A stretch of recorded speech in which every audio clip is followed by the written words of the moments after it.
Assalamualaikum warahmatullahi wabarakatuh. Salam sejahtera untuk kita semua. Shalom, Om Swastiastu, Namo Buddhaya, salam kebajikan. Selamat pagi semua. Nama saya Alicia Gavrila dari Prodi Perjalanan Wisata Universitas Negeri Jakarta.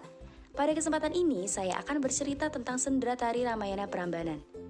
Adapun maksud dan tujuan video ini saya buat untuk memenuhi ujian akhir semester mata kuliah Kebudayaan dan Kesenian Indonesia. Selamat menyaksikan! Kesenian Jawa sangatlah bervariasi, yang sebagian besar hadir dalam bentuk seni pertunjukan, baik drama, tari maupun musik. Di samping itu, ada juga varian lain yang di dalamnya mengandung ketiga unsur seni di atas, yakni sendera tari Ramayana Candi Prambanan. Sebuah drama tari yang telah masuk Guinness World Records sebagai tari kolosal yang paling banyak melibatkan penari sekaligus paling lama. Dan pada tanggal 25 Mei 1961, untuk pertama kalinya seni pertunjukan dalam bentuk sendera tari dipentaskan hingga sekarang. Sendera tari Ramayana atau disebut juga Ramayana Ballet adalah drama tari yang disajikan secara kolosal yang seluruh ceritanya disuguhkan dalam rangkaian gerak tari.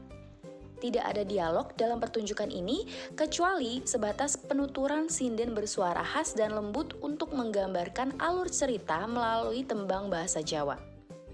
Dialog diganti oleh gerak-gerak gestikulasi untuk memvisualisasikan suatu makna melalui sikap-sikap, gerak tangan, dan kepala.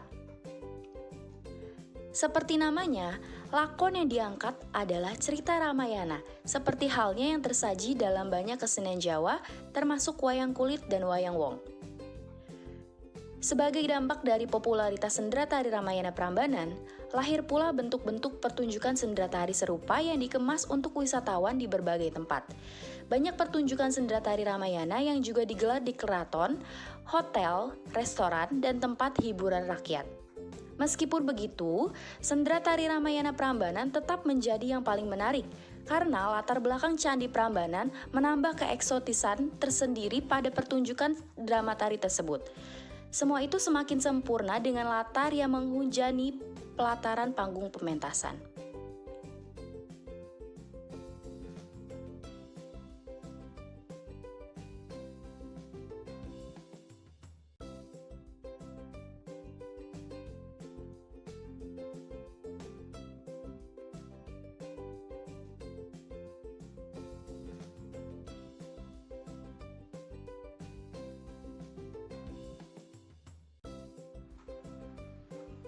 Epos Ramayana merupakan warisan budaya yang diadaptasi dari kasana sastra klasik India.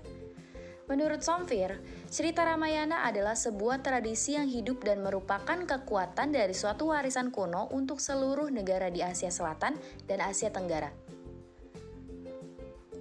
Kisah Ramayana memiliki berbagai versi, namun secara garis besar, Wiracarita ini menceritakan tentang kisah perjalanan Rama dan Sinta dalam menjalin kehidupan cinta. Di dalam cerita, nama keduanya adalah nama-nama kerajaan yang dipersatukan melalui pernikahan antara Rama sebagai pangeran dari Kosala dengan Sinta yang merupakan putri Raja Videha yakni Janaka. Versi tertua dari Wiracarita ini diperkirakan ditulis oleh Resi Walmiki atau Valmiki pada permulaan tahun Masehi. Di Indonesia, Wiracarita ini diduga berasal dari abad ke-9 dan bukti arkeologisnya terpahat pada relief Candi Prambanan. Hal ini menunjukkan bahwa ada kemungkinan cerita Ramayana sudah diterjemahkan secara lisan dari bahasa Sanskerta ke bahasa Jawa kuno sebelum candi tersebut didirikan. Dalam kitab Saridin, pengarang cerita Ramayana Jawa kuno adalah seorang pujangga bernama Empu Pujua pada masa pemerintahan Raja Dendrayana dari negara Mamenang.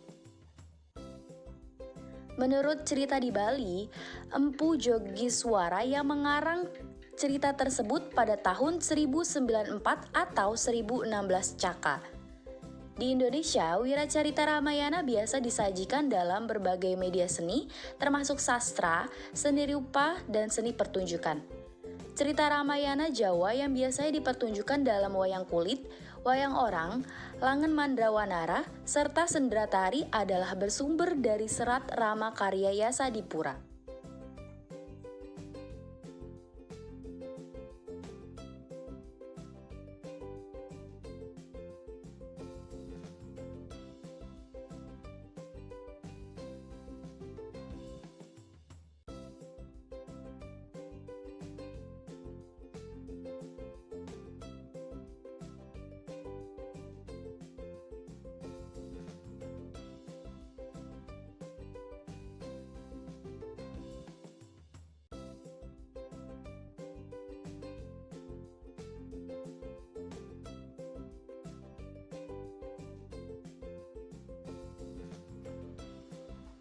Sejak tahun 1967, episode dalam Sendera Tari Ramayana telah dipadatkan menjadi 4 episode setelah sebelumnya sejak tahun 1061 mementaskan 6 episode. Episode yang masih ditampilkan hingga sekarang adalah Hilangnya Sita, Hanuman Duta, Gugurnya Kumbakarna, dan Api Suci Sita. Tiap episode biasanya diawali dengan lantunan nyanyian pesindan. Nyanyian tersebut isinya memberitahukan kepada penonton bahwa pergelaran Ramayana selalu diselenggarakan pada bulan purnama. Seorang pembawa acara di belakang panggung akan membacakan isi cerita sesuai dengan episode yang akan ditampilkan. Pembacaan isi cerita ini diucapkan dalam bahasa Inggris disertai dengan iringan musik gamelan. Penyajian biasanya dimulai dari pukul 7 malam dan berakhir pada pukul 9 malam.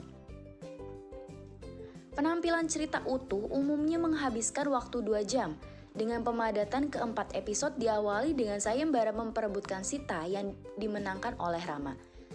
Pada 15 Oktober 2012, Sendera Tari Ramayana Prambanan mementaskan episode Api Suci secara kolosal. Pementasan inilah yang mendapatkan penghargaan Guinness World Records sebagai pentas tari kolosal Ramayana yang paling banyak melibatkan penari sekaligus yang paling lama dan rutin digelar sejak tahun 1961. Dengan durasi kurang lebih 25 menit, pementasan episode yang disutradari oleh Timbul Haryono ini digelar di malam hari di panggung terbuka. Pementasan episode Api Suci Kolosal melibatkan 12 pemain utama dan pembantu, 48 pemeran raksasa, 56 pemeran kera, 16 penari, 28 pemeran setan, dan 70 pemeran api. Penampilan dengan jumlah penari terbanyak dalam satu panggung ini baru pertama kali dilakukan sejak 1961. Biasanya dalam panggung, penari hanya berjumlah sekitar 100 sampai 150 orang.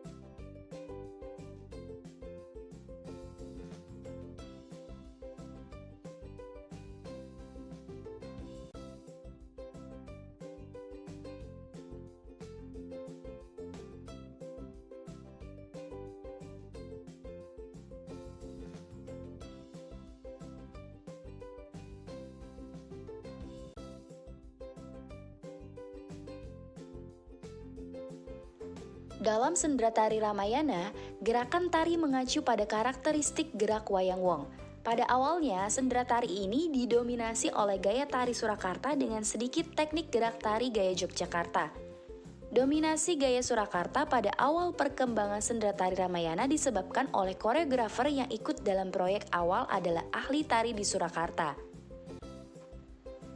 Selanjutnya, sejak tampilnya penari muda dari Akademi Seni Tari Indonesia atau ASTI Yogyakarta, perlahan pengaruh gaya Yogyakarta dan daerah lain pun masuk. Sebagai dampaknya, saat ini di Jawa Tengah terdapat 3 gaya sendera tari, yakni gaya Prambanan, gaya Surakarta, dan gaya Yogyakarta. Dalam hal tata busana, Sendera Tari Ramayana masih mengacu pada wayang wong gaya Surakarta, tetapi lebih sederhana agar penari lebih leluasa bergerak. Sebagai misal adalah atribut hiasan kepala mengacu pada relief Ramayana di Candi Prambanan. Tentara kera yang menggunakan cat untuk warna kulitnya. Sementara itu, warna merah baik pada selendang atau sampur dan riasan pada muka dikenakan para raksasa atau tokoh-tokoh besar. Busana Rama ada dua. Episode pertama menggunakan topeng berwarna hitam, adapun pada episode kedua dan selanjutnya memakai mahkota yang biasa digunakan seorang raja. Kain yang digunakan sebagian besar bermotif batik parang, selain juga ada motif batik kawung. Penggunaan motif batik parang masih mengacu pada ketentuan istana. Motif parang rusak barong besar untuk raja dan motif parang rusak gendres sedang untuk ksatria halus dan motif parang rusak klitik untuk para putri. Dalam hal tata rias, secara umum tidak banyak berbeda dengan riasan pada wayang wong. Hal ini dikarenakan riasan tidak banyak berpengaruh pada gerak tari, gerak muka, dan mimik dalam panggung terbuka berukuran besar, di mana penonton duduk jauh dan sulit melihat mimik penari secara detail.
Pertunjukan Ramayana Ballet atau sendera tari Ramayana di Kompleks Candi Prambanan dipentaskan di panggung terbuka dan tertutup, umumnya dimulai pukul 7:30 malam.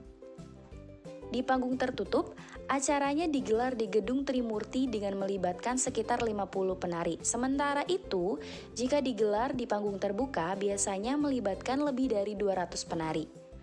Ramayana Ballet setiap bulan November sampai dengan bulan April diadakan di Gedung Trimurti setiap hari Selasa, Kamis, dan Sabtu jam 7:30 malam sampai jam 9:30 malam.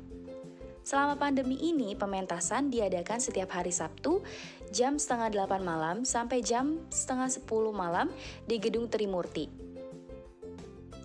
Pada bulan Mei sampai Oktober 2020 ditutup total karena COVID-19. Untuk jadwal di tahun 2021 belum keluar. Sekian dari saya, kurang lebihnya mohon maaf. Wassalamualaikum warahmatullahi wabarakatuh.